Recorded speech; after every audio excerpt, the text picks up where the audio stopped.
Welcome back. Today I'm going to talk about your brain filtering your reality. So, what that really means, kind of in the way of manifestation, how your nervous system comes into play in that. And my favorite thing in the world, the reticular activating system, or what I call the RAS, because that's how you filter. So, we're going to kind of address all of this. So, for example, the RAS, the filter, the reticular activating system. The way it comes about, someone might mention a word that you've never heard, and then somehow you hear it 7 times that week. This is all because of the reticular activating system in your brain. It's like a filter. It will give you more of what you're aware of. In other words, it just filters in what you see. So your brain hits 11 million bits of information per second. Well, your conscious can only process about 50 bits of that information. So there is a ton of information in the subconscious or your unawareness that you are processing all the time. For example, right now, your brain is processing sounds, sensations, sights, smells, touches, everything going on around you. It's too much for you to be aware of. You can't focus on that much information at a time. So your reticular activating system is actually how you're going to control what you filter in. Neuroscience says something else happened, right? Your brain decided that info mattered. Your reticular activating system, or your RAS, it's not just observing your reality, it's actually filtering it in. It's a network of neurons at the base of your brainstem. It's a filter to filter out that overwhelming amount of information. Again, 11 million bits per second. You can't process all that. You are conscious of about 50 bits per second. So that's just a lot of information that your brain has to decide goes away or not now, right? Just filters it into the bottom. It stores it. It's kind of like the gatekeeper. It decides what to ignore and what to repeatedly focus on. More of what you tell it to be aware of. So if you're ruminating on negative things, it's going to find all the reasons for your negativity. If you're focusing on possibilities, opportunities, it's going to filter that in. Again, it's going to prioritize and store what you don't need because your conscious mind, your awareness can't process all that you're getting in. Kind of where neuroscience and manifestation overlap. That's where your RAS is. That's where you actually have control of what you're manifesting, what you're thinking, what you're focusing on. You actually have that control. What you think about more will ruminate and be more. There's that, you think 60,000 thoughts a day, 90% of them are the same thoughts as yesterday, and 70% of them are based in negativity, the negativity bias in the brain. So if you can control what you're aware of and what your dominant thoughts are, that's how you make changes.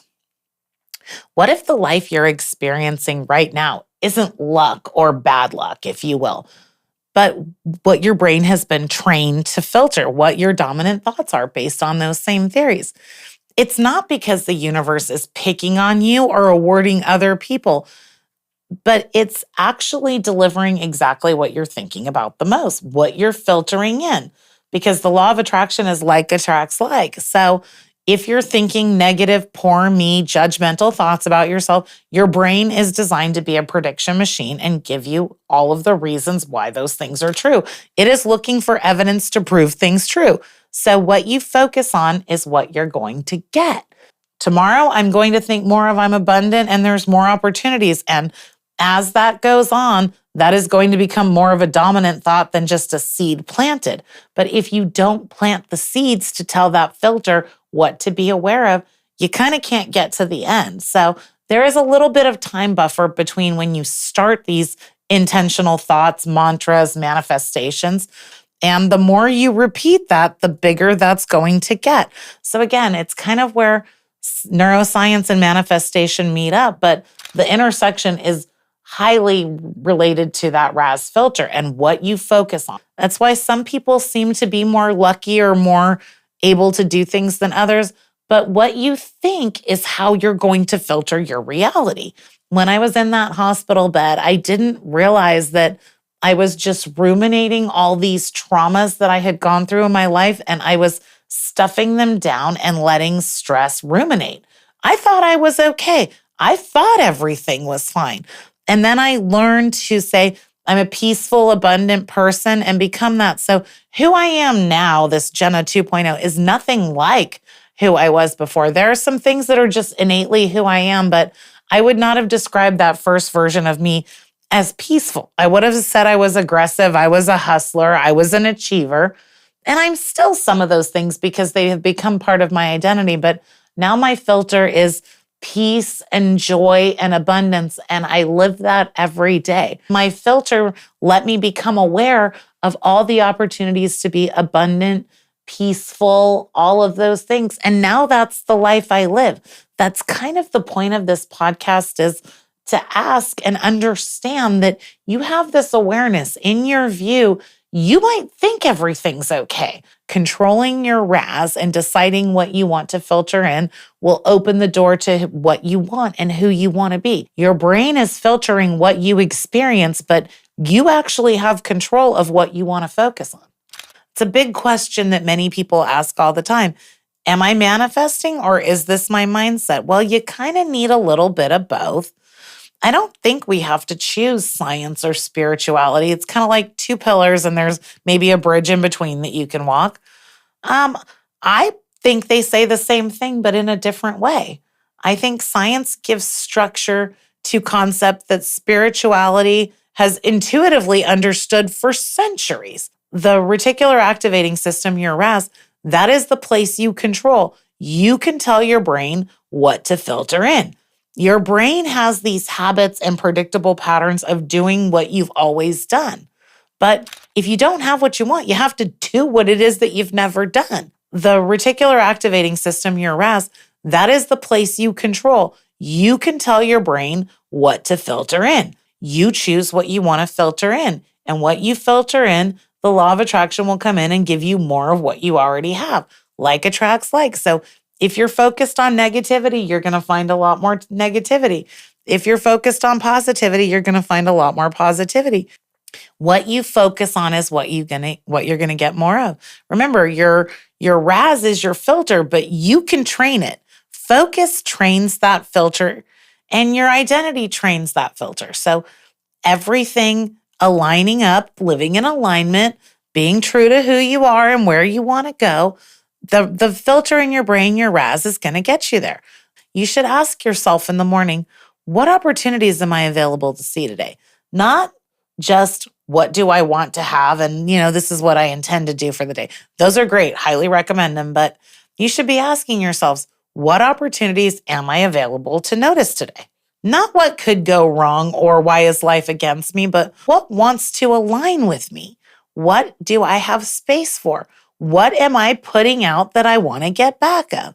And there's a little time buffer in there, but if you're intentionally sort of doing that in the morning, and instead of making things so concrete, and I think you should absolutely be specific, the brain needs specificity and details or it makes up dramatic stories, but that filter will shape your perception, and that perception will shape the decisions that suggest what you do and filter into your identity. Have you ever noticed that if you think something negative about somebody because somebody told you this person is like this, you start looking for all the evidence to prove that that person is like that, whether that be good or bad?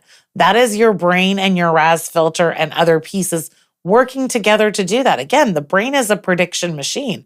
It looks for evidence to back up what theories you make up in your mind.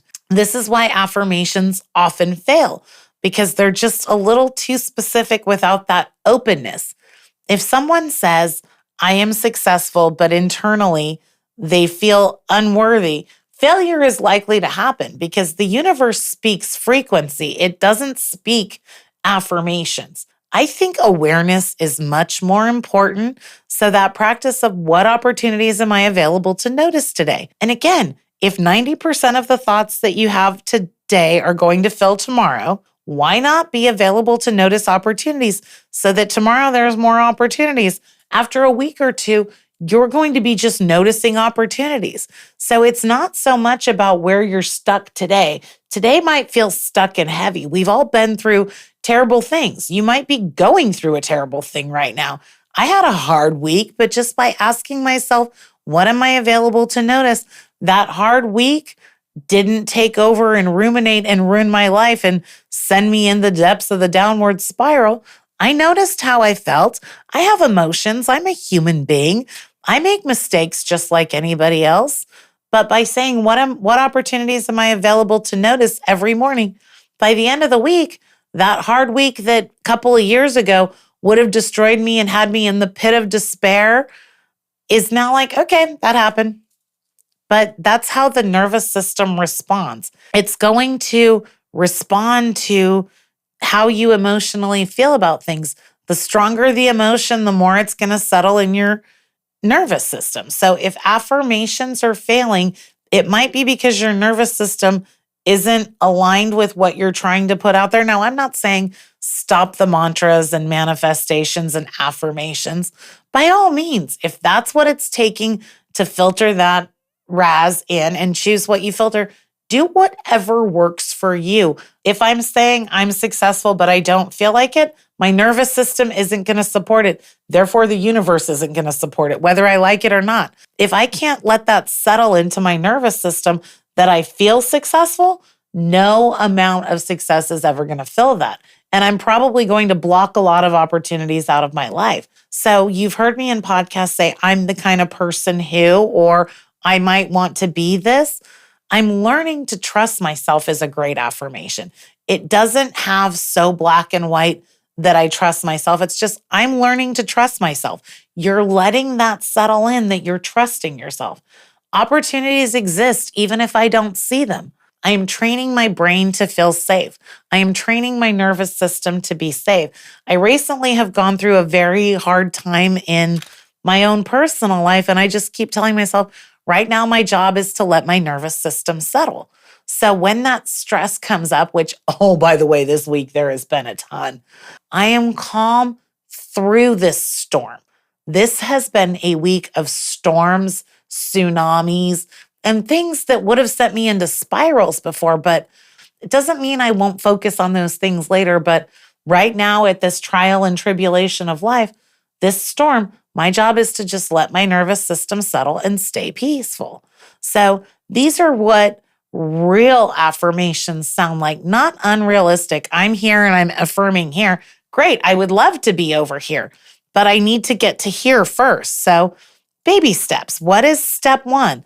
A lot of us do this thing, and of course, society backs it up, but most of life is not that dramatic. I mean, sure, the movies, the books, the drama, the reels online. Yes. Oh, here's what I bought on Amazon, and now my life is better. Here's what I followed this new diet, and my life is better. All these now fixes. Most of life is actually the mundane, the boring, the in-between that we're not focusing on. So training that thing in your brain to filter in more of what you want. It's not just the dream of where you want to be. It's, okay, I want a clean house, but I'm a hoarder. Maybe today I'm just going to focus on one closet, one drawer, one baby step. I'm the kind of person who cleans up after myself.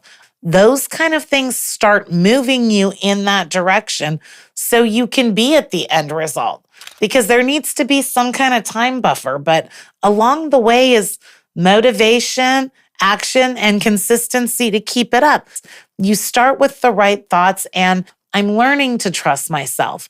Opportunities exist, even if I can't see them. I'm letting my nervous system settle. This creates less internal resistance inside you, and the brain is more willing to adopt these thoughts, and they become psychologically attainable. Remember, the brain, when something is new or uncomfortable, it's going to go danger. It's going to try to fight you. But how do you create less internal resistance? You start with that filter and some realistic affirmations. Controlling your filter is the big thing, right? That RAS filter. So is manifestation real or is it a mindset? Well, it's both. If you're thinking about opportunities, more opportunities come. If you're thinking about closed doors, more closed doors are going to come. How does that really happen? This is law of attraction stuff, right? Like attracts like. What does that really mean? This is how your brain is filtering your reality. What you're filtering in, you're going to get more of. Neuroscience shows that your brain does that. what you're thinking about is going to attract more of it to prove itself true so that tomorrow you have more evidence. So, some might describe manifestation as energetic alignment. Others are subconscious conditioning. I think it's kind of both are true to varying degrees. Science and spirituality say the same thing. What you repeatedly focus on, the brain prioritizes. The nervous system familiarizes it, and your behavior will unconsciously shift towards it, and your actions will move in that direction. So that's manifestation, right? It's really that if you're here and you want to be here, you need to get your brain and nervous system and everything moving in that direction. And as you do, momentum will pick up and more of what you're focused on will come in. Your brain will look for evidence to prove what you're thinking is true. It wants you to be right. So it's not about sitting and visualizing money, for example, which, by the way, I love to do that. It usually works a little differently than you might think it would. You start believing that it's possible to have more money, not looking for ways of, oh, I have all these bills, I have all these things in my way. You start really believing that it's possible for you to be rich and have all the abundance you like, right? You start thinking that that's possible. What kind of person are you that can hold that? And then you pay attention to the actions you're making. You start deciding, what does future you look like? What does the person that has all the money to pay your bills and live in abundance, what do they look like? What do they think like? What do they act like? It's possible that you could be that person. And then you'll start noticing opportunities for money to come in. You'll take more aligned actions in that direction, and you'll make decisions from an expansion perspective or what that future you is that can hold all that. So I'm using the example of money because I think we all live in a capitalist society and everybody's manifesting money. I'm out there hustling. I'm getting my grind on, whatever it is. I happen to be one of those too. Instead of fearing that I have all these bills to pay and how am I going to do it, I just imagine that I'm the kind of person who paid everything. I let go of the how. I just imagine what it feels like to be the person who paid that big bill. Instead of worrying about that, my way of bawling about it is to just sit and think about, if I'm the person who has that bill paid, how am I thinking, acting, feeling, and my internal world shifts and my outer world aligns because I'm controlling what the RAS in my brain is filtering in. Money seems to be one of the biggest things. At least half the time, people are concerned about finances. Think about it. Instead of worrying about, oh, I have this big bill, I have to ball harder, right? You've been doing things a certain way for so long. Why not try to just sit and think about what would it feel like if I didn't have that pressure and it was paid? And if you start acting like that now and let go of the how it's going to happen, that thing will be over before you know it. And you'll wonder why you put so much worry into it. You worry way too much for somebody who has figured it out all the time.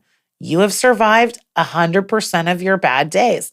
I think all of us can sit and think about what it felt like when something bad happened and the world was caving in. Oh, I'm going to fall apart. Oh, all these bad things are going to happen. And it continued, right? Just think of what it would be like to be that person that had what you needed. How would you act? What would you feel like? What is that identity? It will shift inside of you, and your brain, your RAS, will start filtering in everything it can to prove that true.